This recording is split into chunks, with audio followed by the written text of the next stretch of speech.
Are you considering a facelift, but maybe you're scared or you don't have the funds yet? Well, I am day 24 post lower face and neck and upper bleph, and I want to tell you all the details today.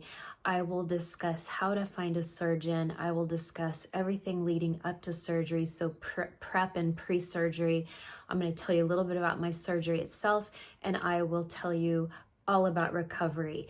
Again, everyone's situation is completely different. Everyone heals differently. Everyone chooses different procedures, different surgeons. This is just my story, and I'm hoping to give you some details to help dispel some of the fears and mystery to facial plastic surgery. I will do a timestamp, so I'm going to kind of break this up into pre and then surgery and then post, and that way if you want to skip ahead, you can. But I'm glad you're here, and I'm here to tell you that it is nothing to fear. Trust me. And this is day one of wearing makeup. I haven't worn makeup since January. Stay tuned.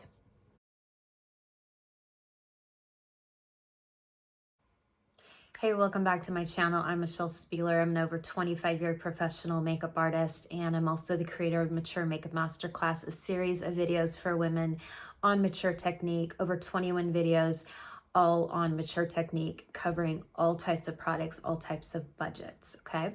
That's my heart, is to help women learn how to do makeup a little bit differently as we get older. There is a difference.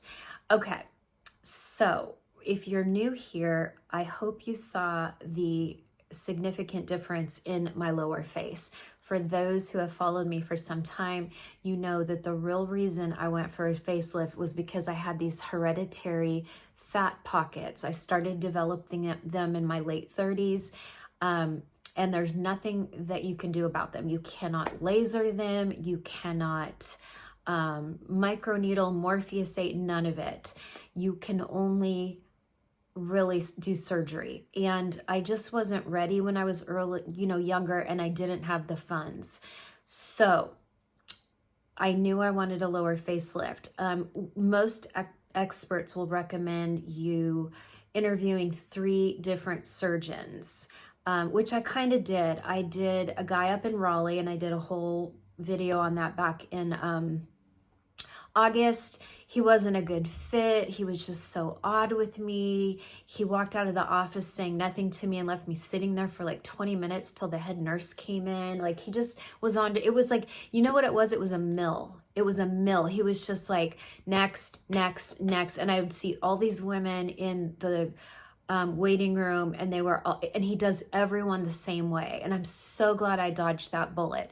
Then when I talked openly about it, my injector Bella, who I get Dysport right here, and I get it in my nose, and that's it, right there and in my nose. And she reached out, and she's like, I really, really encourage you to meet with Dr. Augenstein. He said he will waive the consultation fee because you've been a patient here for, well, not a patient, but a client for 2 years, something about 2 years. I started doing Dysport here, did the nose. I don't do the forehead because I don't like how that looks. And I don't do the cheeks because I like my smiley cheeks, and if you do it under the eyes, it can do weird things under your eyes. So that's my story with Dysport. I don't Botox, I Dysport. So I thought, what do I have to lose? And before I reached out to him, I reached out to what I thought was the best plastic surgeon in the country, and his name is Dr. Karam. He does the vertical restore. He trademarked that. He just lifts everything up, and he does beautiful work. But when I reached out to his office, he was $98,000 if you want to do the eyes too. The vertical restore itself, I think, came to about 65, and I was almost entertaining that. And then I thought, well, if I'm gonna get it all done, I mean, if I'm gonna pay 65,000, I might as well get the eyes done. And I was just shocked. I was shocked. $98,000. He's in San Diego, and I'm not gonna finance. I was gonna pay cash, and I really didn't want to have to fly, stay in a hotel for a while. I live in North Carolina, so that's like opposite side of the country. And in hindsight, I am so glad I didn't, because recovery is not fun, and you want to be in your home, in your bed with your family. There's a little flyer on my head.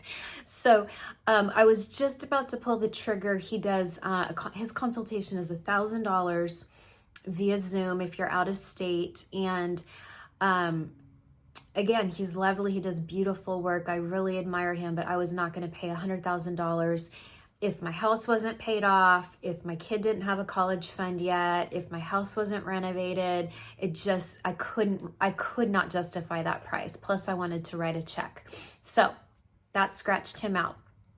So I did meet with Dr. Augenstein, and I've already talked about this in another video, but I had some really great advice from a plastic surgeon in Chicago, thanks to TikTok. And he addressed the fat pockets, and he told me something that no other plastic surgeon on TikTok. I got tons of plastic surgeons reaching out to me, dermatologists, estheticians. Everyone thought they had the answer to the fat pockets. And it was the guy in Chicago where I was like, bingo, that's it. So when I went to Dr. Augenstein, I didn't let him know I knew anything or had done any research about my own face. And Dr. Augenstein told me everything I wanted to hear, including you don't need a brow lift yet. Because watch this. Like, it's so minimal. Like, why get a brow lift this early when I don't need it yet? He's like, you don't need it. And then I said something about, well, this eyebrow's crooked. Can we just lift this? He's like, don't nitpick your face. You know, you really came in for the lower face. Let's not nitpick it. He goes, I do think you need an upper bleph. And I'm like, yeah, that makes sense. You know, I had a lot of excess skin, and I thought, you know, if I'm going to spend this money and be under anesthesia, let's do it. But he did not do the lower eyes. He did CO2 laser under the eyes. And it's kind of amazing because my crow's feet are kind of gone. But I'm also still numb and I'm still swollen. So we'll see how it looks in 3 months. But I really love what he did. Okay. So once you decide on your surgeon, also all the before and afters he showed me were, you know, not Hollywood actresses, not models. They were your average women, and most of them were probably late 50s to late 60s, and he kept them looking 100% like themselves. And that's what I wanted. I even told him, let's err on the side of conservative. I'd rather have you pull less than pull too much, because I do know a couple people who told me, Michelle, I went a little too aggressive with my surgery, or I went to kind of an aggressive doctor, and the first month I was just so tight and I just didn't look like me, and in hindsight I would do it differently. So I knew having a big audience on TikTok, and I knew having a growing YouTube audience, that I still wanted to look like me. And I think I do. I think I look 100% like me. I mean, my eyes don't look any different. They just, you know, I just don't have the excess skin hanging into my lash line. My lower face looks like it did when I was younger. My neck is phenomenal. And I still have my apple cheeks. They're just a little bit higher and lifted. So I could not be happier with the work he did. And we're only day 24. It's just going to get better and better. So once you pay the check, you go to your pre-op appointment. Usually that's about 3 weeks to a month ahead of your surgery date. I really wanted surgery in January. He chose February 1st, and now I'm really glad he did, because I'll be honest, February has been a tough month with the earthquake in Turkey and Syria, and then aftershocks, and then another earthquake that hit this week, which barely got any coverage, but it did tons of damage and more people died. But you know how we are in the American news, we move on to the next thing. The train derailment and the many train derailments around the country, the pending, you know, nuclear war with Russia and the whole Ukraine. And I just felt heavy. I felt very, very heavy. And it was not a good time for me to be on social media. So I'm actually glad that I was convalescing this whole month. But in the prep, you sit down with the surgical nurse, and here's what she told me. And a lot of women reached out to me on Instagram and said, that's weird. My surgeon didn't tell me that, or that's weird. That's not in my notes. But again, I chose a guy who's a little more conservative. So Starting 3 weeks before surgery, she said, I want you off all vitamins and supplements, nothing, not elderberry, not vitamin A, C, and E, specifically not D, not any supplements, nothing. I want you on nothing. And zero Advil, zero Aleve, only extra strength Tylenol. You can take extra strength Tylenol if you get any type of pain, nothing else. Start taking arnica before the surgery, which I did. I started at day 10. 10 days before the surgery, I started taking arnica. You put them under your tongue and you let them melt. And I'm going to tell you, I had almost no bruising. It's really bizarre. I thought I've followed so many women here and on TikTok and Instagram. Everyone bruises. I didn't bruise. I did have the CO2 laser, which almost looked like bruising, but it's really kind of this brownish, icky gray, almost looks like dead skin. And then after a week, you slough that off. And I maybe had a little bit of yellow the first week of my surgery, a little bit of yellow on my neck. And then I had like a little bit of yellow right here, but not on this side. And then I had a little bit of bruising right here, like right where my sunspot was. I had a little bit of bruising. That's it. I had no bruising. It was crazy. So this is why you want to listen to your office. But if your office doesn't tell you to get off all vitamins and supplements, I think that was really what helped me. I also don't drink alcohol. I haven't had alcohol in almost a year and a half.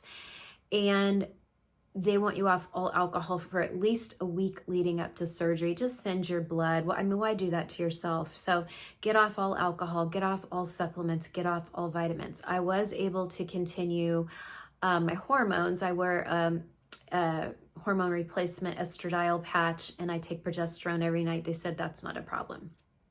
Okay. And then they wanted me off all actives about maybe a week before surgery. They're like, don't do any actives on your face. No vitamin C, no retinoic acid, like no glycolic, like none of the acids, none of the actives. Just use plain a gentle cleanser, and then use just a good moisturizer. You can do hydrating serums too, but like that's it. That's all you're gonna do. And so that was all the prep that I did. They tell you to only wear a button-up shirt the first couple weeks. You do wear a button-up shirt to surgery. What else did I have to do to get ready? I think that's it. I brought my hormones with me. Oh, I will say this, and I can't believe I'm admitting this on public, but I'm doing it to help you, okay? I went under general anesthesia, right? And the day before, I remember thinking, I bet I'm going to have a catheter. I should probably tidy up down there. You know what I mean?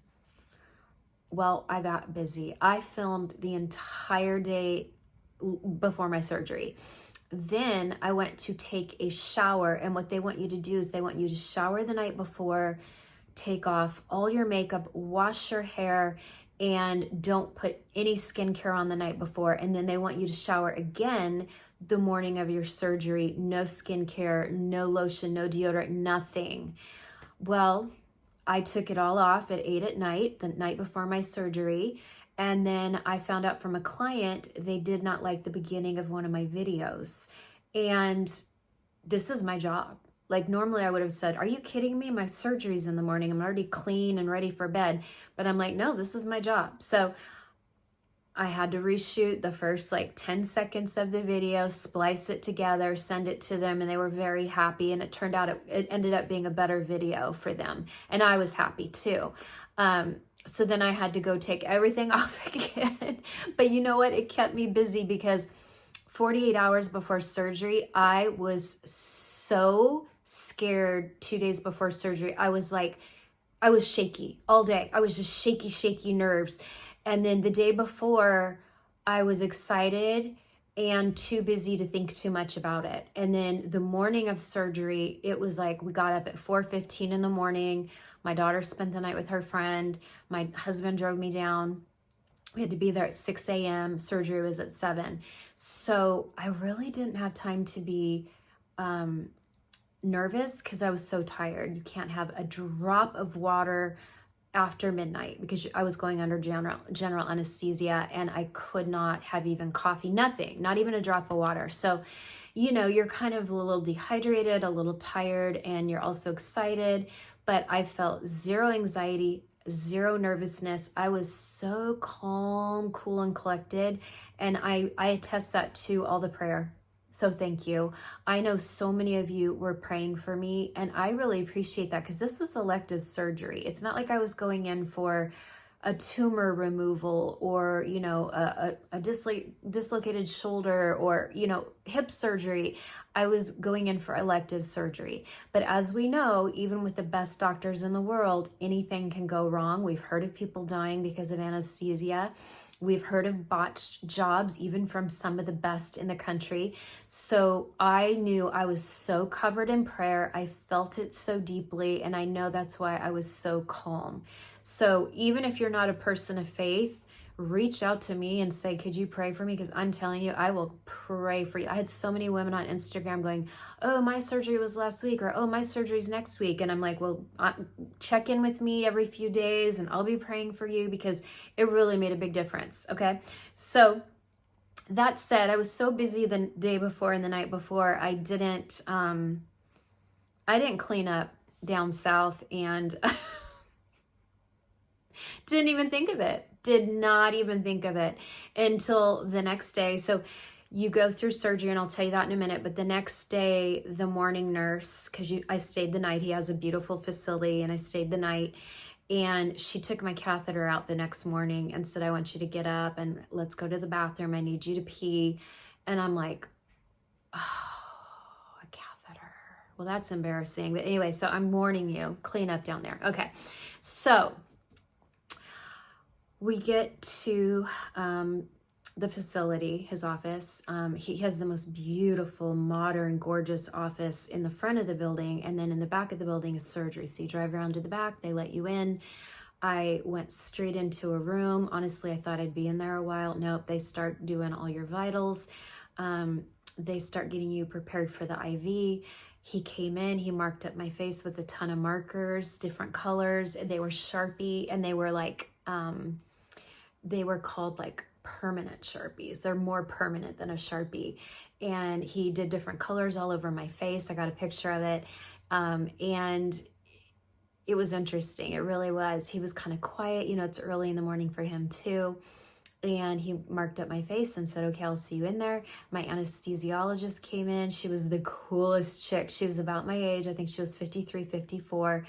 And she's like, oh my, it was so cute because she obviously read my file. She's like, oh my gosh, I had a baby late in life just like you. I had a baby at 40 or 41. And she's like, my baby's the same age as yours, because we have 15-year-olds. And so we talked a little bit about that. And she was just amazing. And I felt so good, you know, just knowing she was in charge of my anesthesia. And then they're like, okay, we're ready. And I'm like, oh, what? You know, and so my husband left. We gave him a kiss goodbye. And he's like, how long will the surgery be? I'm thinking 4 hours, 3, 4, 5 hours, you know, what do I know? He said 7.5 hours. And we were like, what? What? So you figure, you know, I went in there maybe around 7, laid on the operating table. They put something under my knees because I was going to be flat on my back for 7, 8 hours. And you put your head in this like gel donut pillow, you know, and so that was comfortable. And, you know, they start the IV right away. And within 20 seconds, I was out. But my husband was thinking, okay, I'll probably get a call around 3:30. They're like, no news is good news. We'll call you when it's over. And he was starting to get nervous because it was 5 o'clock and he hadn't heard from them. So he called them and they're like, oh, she's just coming out now. And we're like, how long was the surgery? I don't know. I didn't ask. I came out great. I'm not going to ask, but it was long. So they put you in a recovery room and, you know, I was kind of out, and then you kind of come to, and you're in a dark room because, you know, they stitch up your eyes and there's tons of salve, like antibiotic ointment all in your eyes to prevent infection. And so she's like, when you can sit up and when you think you can walk, I'll take you to your room. So I did. She walked me to my room, and you're basically in a recliner all night, and you have a night nurse, unless they send you home. Now, I know a lot of women who just do sedation. They do twilight sleep, not anesthesia. That's really up to you and your surgeon. And then they go home right after surgery. But I really wanted a place. I don't know why. I just personally, I felt better with anesthesia, and I felt better being in a facility being watched 24 hours, because hematoma can happen, and throwing up, and you don't want to throw up when you have all fresh stitches in your face. So I did great. None of that happened. I wasn't sick. I felt amazing. You kind of come off of anesthesia, and some weird, like almost hallucination type stuff happens when you close your eyes. I couldn't see the TV in the room, but I kind of kept it on HGTV all night. The nurse would come in and give me my meds for pain, and also gabapentin for nerve pain. But I never got nauseous coming off of anesthesia. I never got nauseous on Percocet. They had me on Percocet every 6 hours for 5 days, and they had me on gabapentin every 8 hours for about 10 days. I only got on I got off GABA because some nurses reached out to me on Instagram and said, you probably want to get off GABA. You probably don't need it. And sure enough, I got off of it. It took a few days. I was really out of it for a few days. But I just switched to extra strength Tylenol. So I did great in the facility. You don't get a lot of sleep because the nurse is coming in constantly to check on you and give you meds. And they had pudding, because they want to coat your stomach before you eat. I will say try to avoid pudding, dairy, anything, because it coats your throat and it makes you really phlegmy, and then you want to like that, but it hurts because you're all stitched up and you're swollen. So I learned real quick. I learned in the first 48 hours, no, we're not doing pudding. We did Jello. We did she gave me a couple goldfish, but you're really not supposed to be chewing. I'm not really sure why they offered me goldfish crackers. You really don't want to chew the first couple days. You really want soft foods. When he came in the next morning to check on me, he was just beaming. His smile was ear to ear. You could tell he was so thrilled with the work and how I looked, how I was healing. He's like, you know what, you barely drained, but something in my gut just says, I want to send you home with the drain. Can you come back tomorrow? He knew we lived a distance. We're a solid hour, if not more, from his office. But we said, no problem. So I went home, and then I went back the next day to get the drain out. And that is kind of gross. I'm not going to lie. What's good about being numb everywhere is I couldn't feel it, but my husband was in the room and he's like, whoa. And I'm like, I did not need to hear that right now. So be careful who you bring with you. But apparently the drain goes in behind your ear into an incision, and it goes down here and it goes under here. And so when they pulled out, this tube, it came from all the way here and went up and out. And Rob, my husband, could not believe how long the tube was. And that's why he said, whoa. And I'm like, what? And I didn't feel it, but I did later that night. I was so sore under here. But once it was out, I was fine, and there was no bleeding or anything like that. I will say that I did not experience any pain. Now, I realized I was on Percocet for 5 days. I was on gabapentin for about 10 days, but I never experienced pain. There is a little discomfort. You can kind of start to feel as the pain meds or the gabapentin wears off. You can kind of start to feel. And so I would just nip it. You always want to be ahead of your meds, not behind them. Don't be a hero. Don't be a tough cookie. Just take your meds, even take them a little bit before you're supposed to, and really, truly stay away from all dairy. So I did a lot of Jello. I did soup. And then the next day he's like, ooh, don't do sodium. So not only are you're doing soft foods, but you're doing a low sodium diet, because what does salt do? It causes us to swell. So I didn't do soup after that first or second night. And I did a lot of baked potatoes, plain baked potatoes. My husband would mash them up really, really well, the tiniest bit of salt and pepper, a little bit of butter, and I could at least handle that. Another thing that is so, so important that you want to start doing the day before surgery, the day of surgery, every day after surgery, get a stool softener. You want a stool softener because you don't want to strain when you go to the bathroom. You will bust a stitch. You know how I know this? It happened to my mom. My mom had a mini facelift, which means they didn't do deep plane muscle. They just pulled her skin. And it's called a weekend lift or a mini facelift. And she did that years ago. I think it might have been 2005, 2006. I can't remember exactly, but my dad went golfing her first Saturday that she was convalescing, and he went golfing. Probably she told him to, yeah, I'll be fine. Well, she went to the bathroom. She busted her stitches open. She was bleeding, and she had to call 911, and an ambulance had to come and take her to the hospital.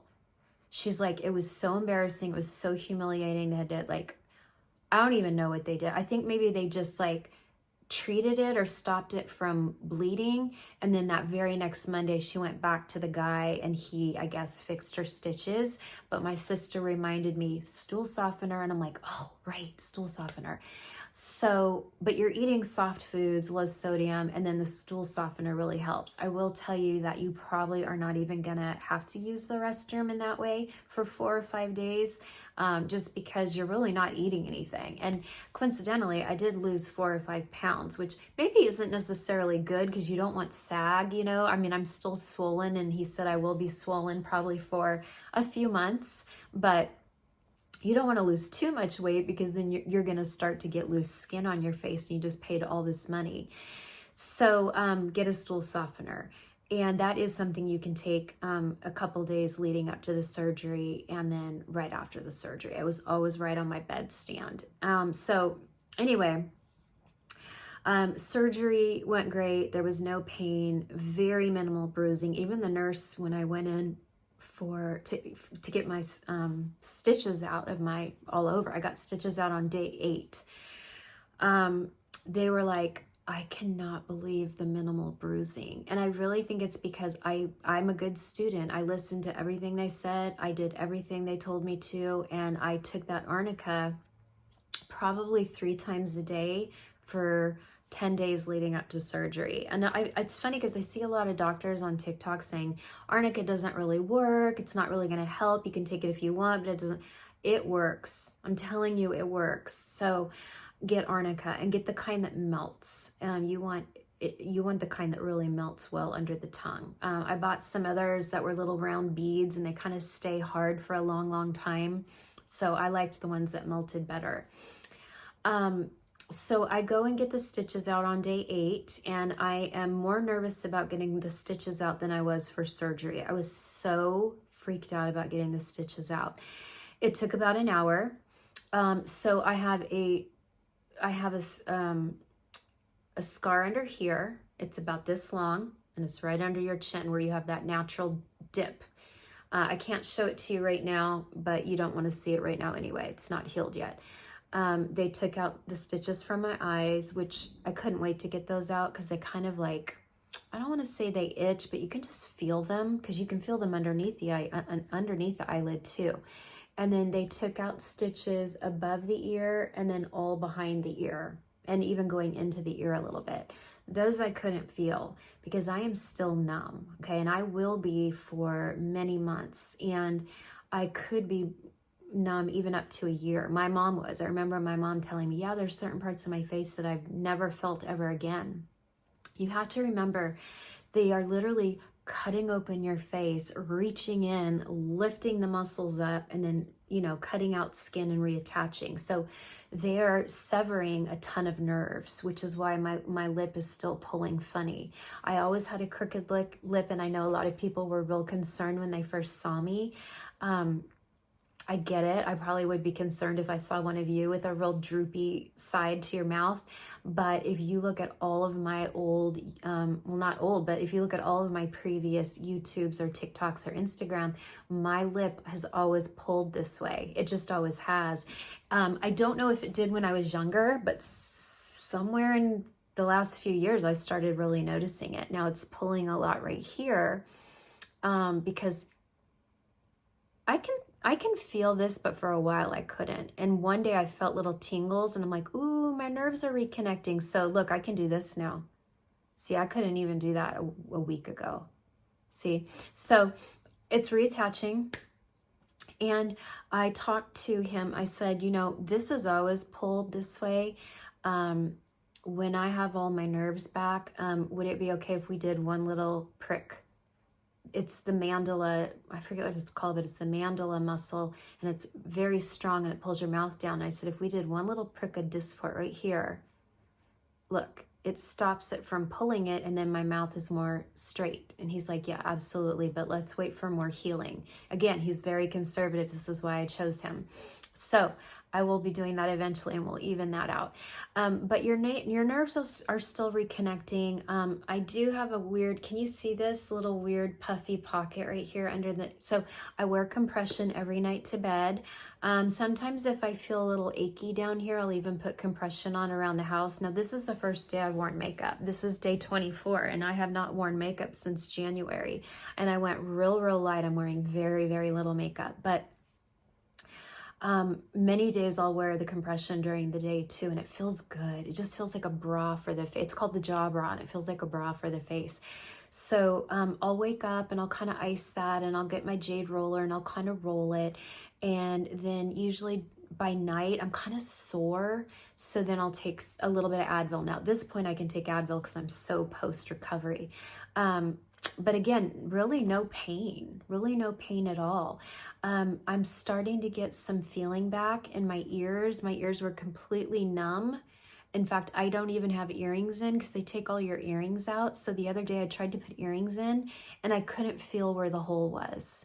And that felt so weird. So my daughter's going to put my earrings back in tonight, but I could not feel where the hole was. And so that's weird. It's weird not to be able to feel your neck. Actually, I can feel my neck. You can't feel behind your ears. So the neck up here where the hairline is, numb. This I feel a little bit. I feel my chin, but about 3 fingers width, zero feeling. I am completely numb all out here, completely numb. I can feel my cheeks. I can feel up my temples. Obviously, I didn't do my upper face. I can feel my eyes, but all these nerves are still reconnecting. So it's weird. I'm not gonna lie. It's weird. I get a little queasy sometimes if I'm putting on skincare. I get a little lightheaded because I'm kind of freaked out about this. Today I just did a TikTok where I put this makeup on, and I got a little lightheaded. I'm a queasy person. Okay, is what I'm saying. So it's just weird that you can't feel your own face, neck, or ears. It's weird. And that's okay. I knew going into this that was going to happen, but until you actually experience it for yourself, you just don't know what it's going to feel like, right? How would you know unless you go through it? So a lot of you have said to me in comments here and on other apps of, you know, you really want to have this done, but you're so scared. I get it. I do. I get it. It is scary. So this is how you know you're ready. I was always scared for years too, but I didn't have the money, so it was a moot point. Like, why be scared of something you can't afford? And then I created my YouTube channel really to fund my face, really. And so I've just been, you know, saving the money. My surgery was, I think, very affordable. Everything was like $29,000. And he even threw in the CO2 laser under my eye as like a gift with purchase because I'm, you know, a long time client there. So that was sweet because CO2 laser is not cheap. And he does want to do some CO2 laser on my face later in the year once I'm more healed, especially because when he, you know, he took the pockets out and he pulled and lifted. But I want you to think of a pregnant stomach, right? And the older you are when you're pregnant, the more the skin doesn't snap back.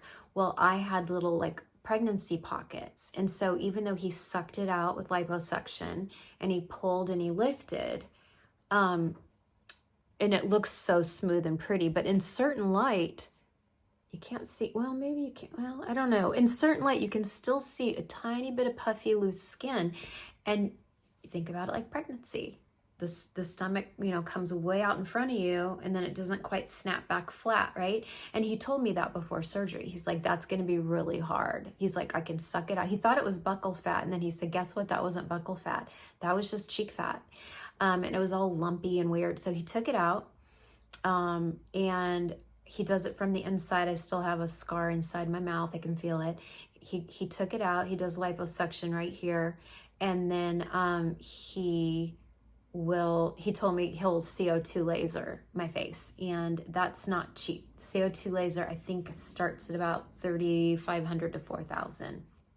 But then he's like, after that, you're good. You just need to do your disc port for a little maintenance. If you want to do some IPL for, actually, I might not need to do IPL because I think the CO2 laser will get rid of all the sunspots. So that's really all that's left to do. So, but I mean, he told me that before surgery. He's like, plan and save for CO2 laser because you are going to need that later in the year. I said, you got it. So other than that, I'm so thrilled. I mean, my husband and my daughter are very critical people. They tell me all the time, Mom, you still look like you. Mom, you look so good. I'll catch my daughter looking at me a lot from the side, and she's like, Mom, you look so good. I'm like, thanks, honey. Even good friends have reached out and said, oh my gosh, what a difference. Because everyone knew that was my source of contention, was those saggy fat pockets. And if I didn't have the saggy fat pockets, I wouldn't have cared about the neck, the jowls, and the eyes. I really wouldn't have. It was really the saggy pockets that led me to seek a solution for surgery. So I would say that when you are just so sick of looking at yourself, you can't stand it 1 minute longer, that's when it's time. And you'll know, because you won't care about the fear, you won't care about the unknown, but find a good surgeon. Find someone, there's a hair on me. Find someone who before and afters are everything. And the before and afters he showed me were not like, wow, it wasn't like that. It wasn't like sometimes when you look at Dr. Karam, his before and afters are like, dang. But he gets kind of younger, beautiful women. He gets a lot of women in their late 40s, early 50s. So they already looked really good, but then he does the vertical restore and it's like, wow. But here in North Carolina, my doctor was just getting a lot of just your average, attractive but average everyday women in their late 50s to 60s. And so his before and afters were just so flattering. They just looked like themselves, but like a little bit younger. And he told me, I'm not going to make you look 35 again, Michelle. I'm just going to make you still look like you're in your 50s, but refreshed. And I'm like, that's what I want. Because if I wasn't in the public eye like I am, and I realize I put myself in the public eye, but if I wasn't on TikTok or YouTube, maybe I would have gone more aggressive. I don't know. I'm glad I didn't. I'm glad I am in the public eye because I told him I want to look like me. I have a lot of followers and I want to still look like me. And I want you to err on the side of conservative. That's why I'm choosing you, because you're conservative. So he heard me loud and clear. And you want to go to a surgeon that has a specific plan for your face, not something he did on this last client, or, you come in with, Kris Jenner and go, I want to look like her. Like, he really studies your face and tells you what you need. You want a game plan just for you. And that's what a good surgeon does. There's also the beauty broker on Instagram. She was very knowledgeable. I mean, that's what she does. She doesn't call it, she has the name beauty broker, but she's not really a broker. She's more of like she's a consult. She's a consultation. And I did reach out to her in the summer and she could not consult with me till May. And I'm like, well, I don't want to wait till May. I want this surgery done like now. So that didn't work out. But if you even want to reach out to her beauty broker, she's now, I think, taking appointments in August. I mean, she's big, but she deals with surgeons not only all over the country, she deals with surgeons all over the world. She listens to what you want, she listens to your budget, and she helps connect you with the right surgeon, because it can be hard. I mean, I don't know that I would have chosen Dr. Augenstein if Bella hadn't reached out and said, I really think you should consider him. And it was meant to be. He's lovely. He's lovely. He does lovely work. He is a spiffy dresser. He's a lovely family man. His staff is the nicest staff I have ever worked with in the medical field. They are so nice. And you know how they always say the fish stinks at the head? When you have someone at the head who's lovely, they're going to make sure the whole staff is lovely. And so I just love them. So that's what you want to look for. You want to feel cared for. You want to feel special. You want to feel unique to that surgeon, because you are unique to that surgeon. You have a face unlike anyone else on the planet, and you should get something different from the last person they just did, rather than the guy I saw in Raleigh, Durham, who was just like, next. He does everyone exactly the same way. Yeah, I really dodged a bullet there, and I'm so glad I did. So that's about it. I will say my recovery has been slower than I thought. Maybe if I was in a professional career outside of the house, maybe I would have had to go back to work after 10 days to 2 weeks and just sucked it up. But because I have the luxury of working from home, and I had, filmed a lot in January, knowing that I wasn't going to film much in February, I've been in bed or on the couch for 3 weeks. I mean, I'm really surprised. And I think what happens too is when you are in bed a lot or resting a lot, it makes you kind of weak. So I think what I'm going to do tonight when the sun goes down a little bit is I'm going to take the quickest, and not quickest, but a brief, slow walk around my neighborhood, because here's what I want to say, okay? I truly believe this. If I had been in better shape, if I was more physically fit, I don't think my recovery would have been this slow. And not in the healing. Oh my gosh, am I healing fast? I'm healing beautifully, but I'm so tired, and I feel weak, and I'm very careful about getting up because I get lightheaded. If I think too much about the scars when I have to clean them at night or put this special scar cream on them, I get like lightheaded. Sometimes I make my husband do it. I am a queasy person. It's why God didn't put me in the medical field. I always wish I had gone into dermatology, but he's like, nope, you can't handle it. So he made me an artist. But that's what I want to say. If you can just get to a place where you are a little more physically fit. I was 2 years ago, but for 2 years, I've just been filming. My whole life has been filming. I could fit in exercise, and I choose not to. So that's going to change going forward. But I also don't want to lose too much weight, because you never want to get loose skin. You don't want your face to lose fat and get loose skin. So I'm going to have to be really mindful of that.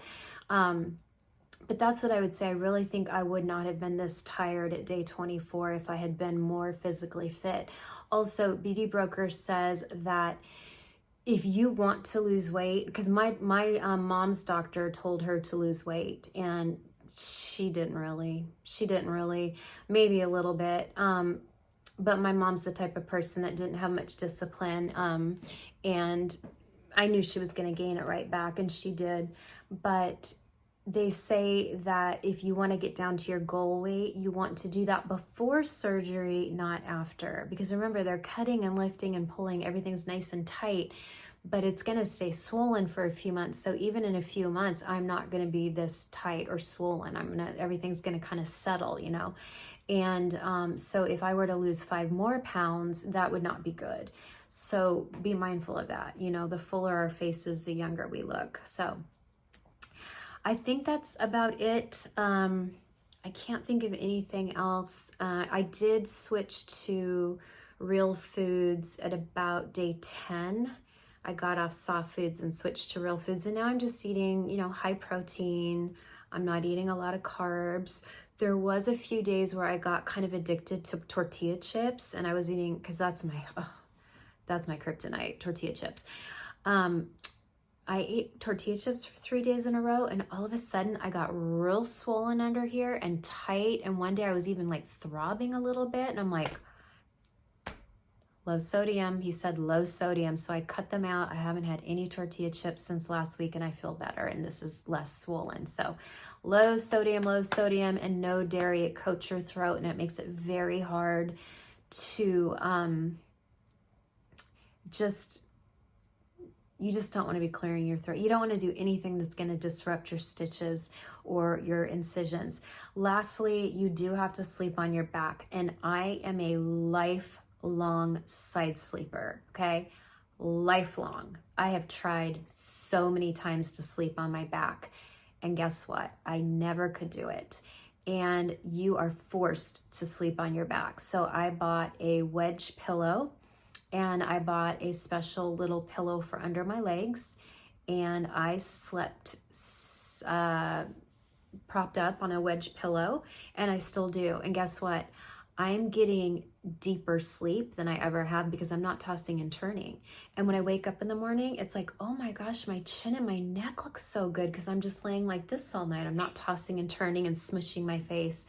And trust me, you will not want to sleep on your side because you can't feel the sides of your head, and plus you have compression on, and trust me, it wouldn't even happen. I know people are scared they're going to roll over on their side. It would not even happen. You're not going to roll over on your side. But because I'm now day 24 of sleeping on my back, I found that I really like it, and I sleep more deeply. And so I'm waking up more rested, even though I'm tired all the time still. So that's my journey. It's going to be different for everybody, but I hope that I just took a lot of the unknown out of it for you. It really helped me when some women online reached out to me and told me their story and told me how they healed, and we all help each other. So you could always go to Instagram and reach out to me privately if you want to.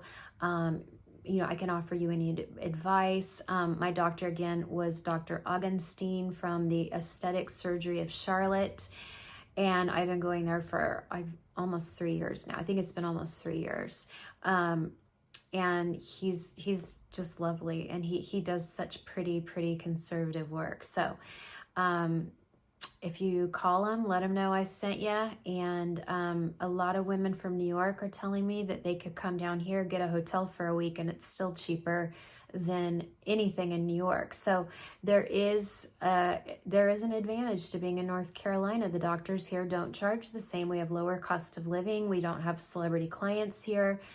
We have a lot of wealthy people here, but we still have more reasonable surgery prices because we're North Carolina. We're not Miami. We're not Beverly Hills. We're not San Diego. We're not New York. We're not Chicago. We're not Dallas. So we are a smaller market.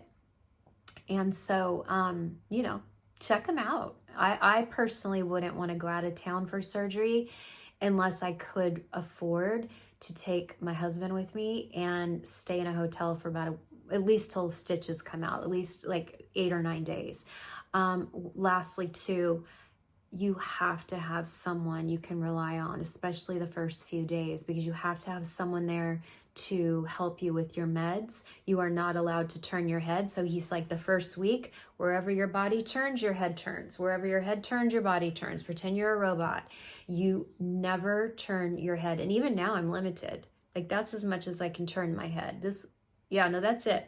So I haven't driven in over 3 weeks. I haven't driven since January because I can't look in my blind spot because I can't turn my head enough. So have yourself a good support system, someone who can really help you with food, with medicine, with he was in the bathroom with me every time I took a shower because I could get kind of lightheaded. He wanted to be right there. It really helps to have someone with you. If you're a single woman, get a good group of friends, work out some shifts so they can come and help you. You are not to take stairs for the first week or two. So we're upstairs. So they said, go upstairs, make sure your husband gets you upstairs, gets you in bed, and do not come down. Obviously I had to come down the next day because I had to go get my drain out. And then I had to come down on day 8 because I had to go get stitches out. But he was like right by my side, making sure that like, and you look straight. You're not allowed to look down, so you look straight. So that's why you want someone with you to make sure. Oops, sorry about that. A phone call interrupted. You just want someone to really make sure that you are not going to fall down the stairs. So anyway, I hope that helps. Put any questions you want in comments, or reach out to me privately on Instagram if you want to know more information. But I highly recommend it. Highly recommend it. It was just, I mean, when I think back, like, oh my gosh, Michelle, you let someone cut your face open and pull it. Like, it grosses me out. I still can't believe I did it. But I just got to the place where I'm like, I'm done. I'm done. I have to look at myself 6 days a week on camera. I'm done. We're doing this. And I have 0 regrets. My only regret is I didn't do it sooner, but you know, you have to, timing is everything. And I think 55 is a really, really good age. I think anything over 50 is a really good age. You could even do it in your 60s, but I will tell you it's harder to heal in your 60s, and you have a little bit more excess skin in your 60s. But you know, a lot of surgeons only believe in one face and neck lift in your entire lifetime. So I guess if you're going to wait till your 60s, you buy yourself some good time. You know, you're going to look great till death, probably. Hopefully I will. I don't know. I'll do all the things. And lastly, too, he wants me on 0 active. So I'm still not back on retinol. I'm still not back on vitamin C. I'm not on any type of glycolic or acid serum at night. He's like, keep it basic, cleanse, moisturize, put on your scar cream once a day. So there you have it. I hope that helped. I really hope that helps someone out there. And I really appreciate everyone's just encouraging words, reaching out to me when you didn't see me for a few days. There were a few days in week 2 or 3 that I had a horrible headache and I couldn't go to the chiropractor. So I just kind of suffered for a few days, and then I didn't want to come back because I wasn't ready to put makeup on. And then I just was feeling the weight of the world and everything going on, and kind of feeding into all that energy of what's going on in the world. This is crazy.